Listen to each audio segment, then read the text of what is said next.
This presentation is all about writing a literature review, and it was put together by the East State Writing Center. Throughout the presentation, we will talk about questions and research, tracking and organizing sources, drafting, and synthesis. Before we get into any of those topics, we're going to give you a general definition of what a literature review is.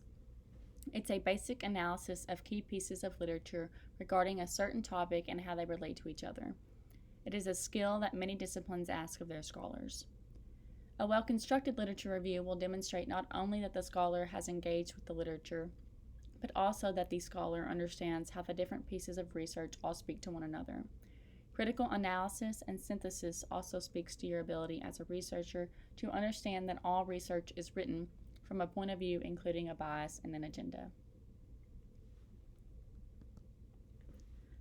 Some questions a lit review should answer include: what is the underlying conversation that is constructed by the literature and where are the gaps at? From what bias or point of view are many of the pieces of literature written, and how might that affect the literature itself? What history is constructed, and how do conversations evolve chronologically? And in what ways does the literature inform your own stance? While this assignment can certainly present a challenge in that it requires of the student a diligence in analysis and synthesis, a well-constructed literature review forms a strong basis for a high-level academic research argument. Content and audience.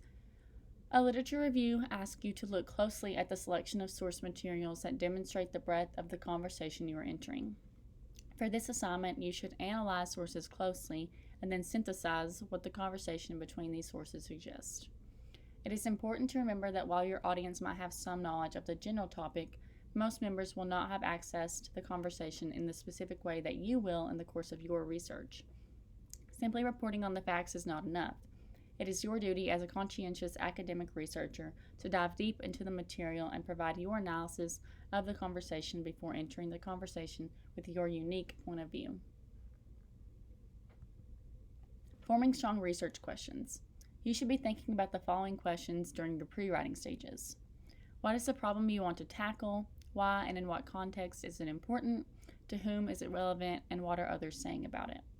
You can form hypotheses around these questions and seek to answer them during your research stages before beginning to write your conclusions. Working in reverse of this leads to biased, preconceived conclusions with little grounding in relevant research realities. Your literature review should explore what others are saying and put those others into conversation with each other. As you research, it's important that you're seeking out a diversity of speakers and researchers so that you're getting multiple perspectives, varied subdisciplines, and a range of audiences. As you learn more, questions can change. As you construct your literature review, you might consider the following questions. Why do these specific materials bear further analysis? Are they foundational texts on the topic? Were they revelatory when written? How did you come to this conclusion? What narratives do you see unfolding in the literature, and where do you see gaps at?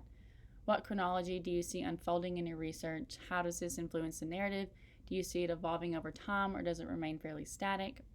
How does your approach step in, using other solid, reliable sources, and begin to fill gaps?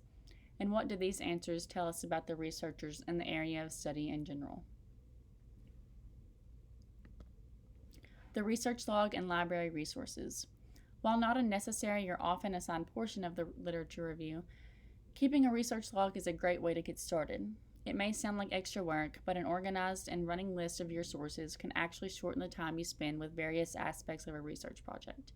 Some options for research logs include spreadsheets, tables, charts, a classic running document, or annotated bibliographies.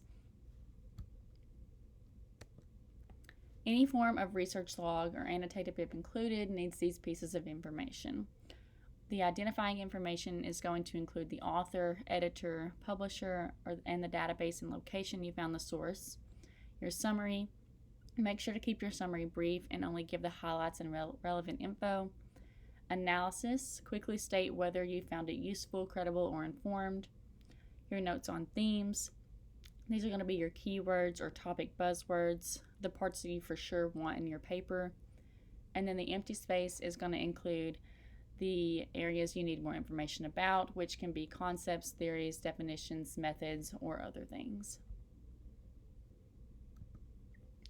Organization. Literature reviews can be tricky to construct because there is no solid formula. Instead, there are many ways to arrange or organize depending on which way the author feels is more productive for their topic. Some authors may choose to organize their literature reviews chronologically by date of publication, while others might find thematic or narrative organization styles to be more useful. To the right of this slide, we have a couple of links that can be helpful when trying to figure out how to organize your lit review. Commonalities will guide you. Using your research chart or log can help you notice things your sources have in common. You might find similar themes, common arguments, mirrored data, or shared sources. Often, organization around these concepts can result in more robust literature reviews. Structurally, all literature reviews should have the introduction, giving a clear idea of the topic of the literature review, such as the essential theme or organizational pattern. It should also provide an indication of the importance of the study. They will have the body, which contains your analysis of properly cited sources, which should be balanced and is organized either chronologically, thematically, or methodologically, which we're going to look at those on the next slide to get more information on each. And they should also all have conclusions. And your conclusions are going to discuss what you have drawn from reviewing literature so far and where might the discussion proceed. Chronological organization. This organizational method requires you to discuss your texts in order of their dates of publication.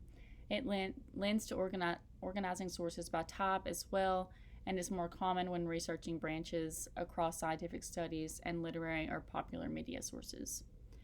This type of organizational method might be useful if your central topic is addressing a concept by virtue of its changes over time.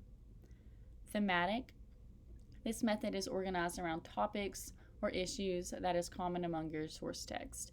It asks you to identify the central themes of your materials.